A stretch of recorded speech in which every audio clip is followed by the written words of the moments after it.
Heads. Heads. What I was trying to get to last segment, I'll take the ball, was about immigration and about something that is pretty funny if you can keep from crying, which is that during the debate, Donald Trump with Kamala Harris actually said the following. In Springfield, they're eating the dogs, the people that came in. They're eating the cats. They're eating the pets of the people that live there. If you'll remember what it is that happened at the end to get us out of mainstream media on Disney, a lot of people thought that it ended with Chris Cody being let go. But one of the places where it was hard for me to stay silent was when Donald Trump was telling an assortment of women who weren't white to go back to where they came from, to leave America. This obviously, as someone who descends from exiles and on a show of immigrants, was offensive to me. And so since Donald Trump said that Haitians in Springfield, Ohio, are eating the pets, and since he has spent so much time demonizing others, it's something that I find personally offensive in a way that is unusually personal to me. And the part that's problematic about this, as we can laugh at the idea of eating the dogs, is that now Donald Trump is about to visit Springfield, Ohio, and there have been 2 bomb threats. Local hospitals have been in lockdown. There have been multiple bomb threats to force government buildings into lockdown. There's just one right now, a school. 2 elementary schools have been forced to evacuate for 2 days in a row. A middle school has been forced to close. A university has been forced to evacuate after someone threatened to start shooting Haitians around campus.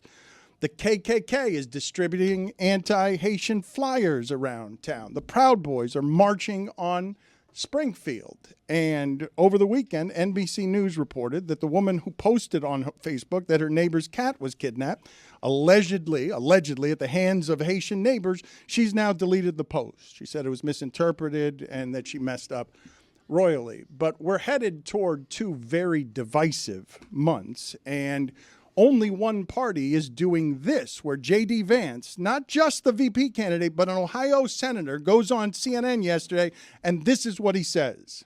If I have to, But it if wasn't I have just a to meme, create stories so that the American media actually pays attention to the suffering of the American people, then that's what I'm going to do, Dana. You just said that you're be creating talking a about story. public policy. It's unbelievable to have someone put their name on that clearly. But here are the facts. The city of Springfield has seen 12 to 15,000 legal immigrants arrive to work.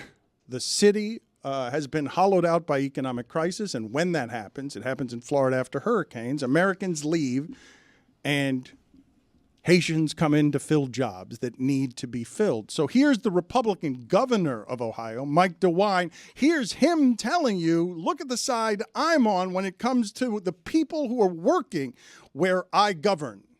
These Haitians came in to work for these companies. What the companies tell us is that they are very good workers. They're very happy to have them there. And frankly, that's helped the economy. The truth is, guys, that Miami is built on immigrants. And I just wonder, Billy, I wonder, Mike, I wonder this show, given the history of our parents, and one of the few in sports media that understands how dangerous it is to demonize others and how used to it we've gotten. Like, I'm not overstating here when I say that. It's a good game.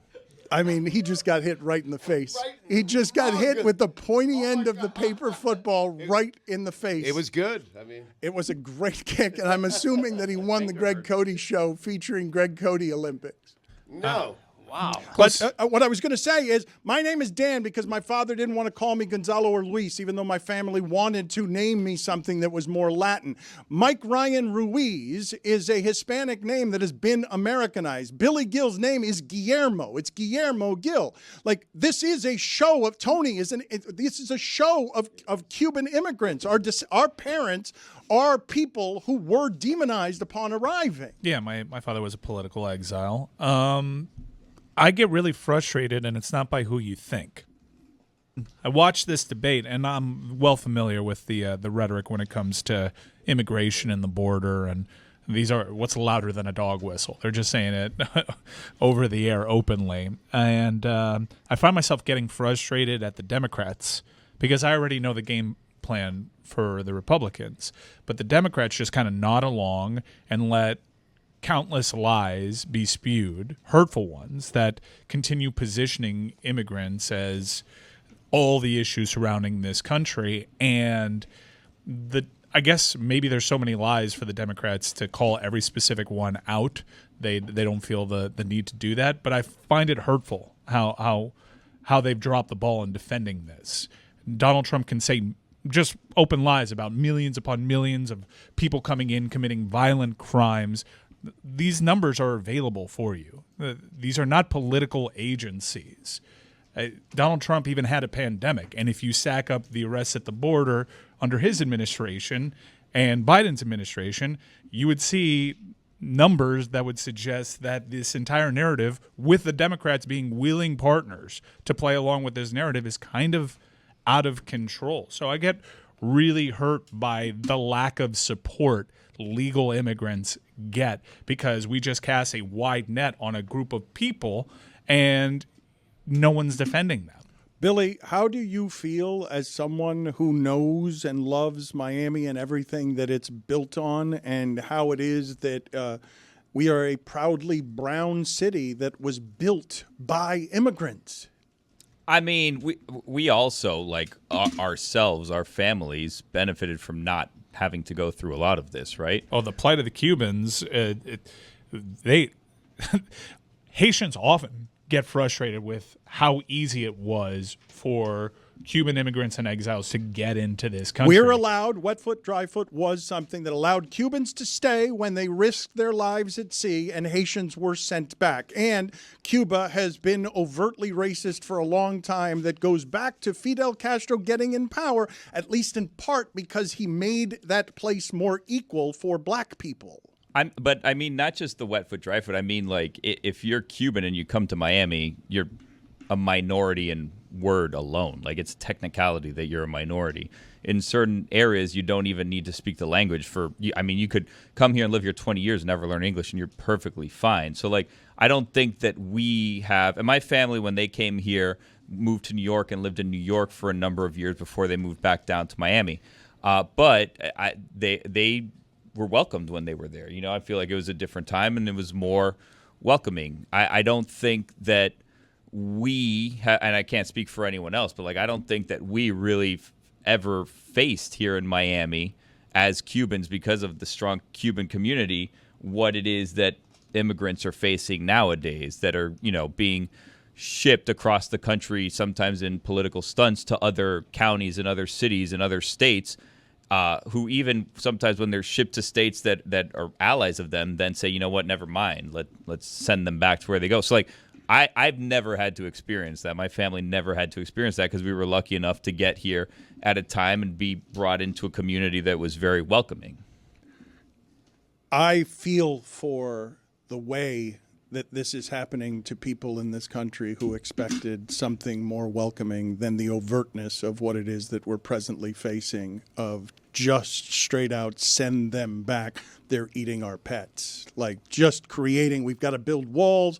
They're rapists, they're criminals. Everyone who is someone who looks different than us is a threat to everything in democracy. I need to lighten this up a little bit. Greg Cody nonsensically mentioned that on the Greg Cody Show featuring Greg Cody, they had a Dogs and Cats remix that no one had spoken about before he was distracted by the multitasking he cannot do. So let's play that song. It is a banger. Eating the dogs, they're eating the cats. Eat the cat, eat Eat the cat. They're eating the cats. They're eating the dogs. Eat the cat. Eat the cat. Eat the cat. Eat the cat. Eat the cat. Eat the cat. Eat the cat. Eat the cat. The Greg Cody Show, featuring Greg Cody. The visual of Stugotz being hit right in the face. I heard the sound. It hurt. I mean, I heard the sound. Great kick by me. With a pointy football. I won, by the way. You're making it seem like the Greg Cody Show produced that track. He was making it seem like that was his. He was saying It's on his show. I mean, he was saying that he was promoting that was featured on his podcast. And he said it nonsensically. We weren't talking about that. Actually, what was featured on my podcast was another version of that song. Like, that was not the exact song that appeared on my podcast. Oh, What? That's a terrible plane. It's a really bad plane after you said you were good at making first flight paper was airplanes. No, that's a terrible plane, Greg. Anybody can make a better plane than that. I stopped the winning streak. Barely has wings. What's going on there? You said you were great at making paper airplanes, and Liar. that's No, you did say that. What do you mean I'm a liar?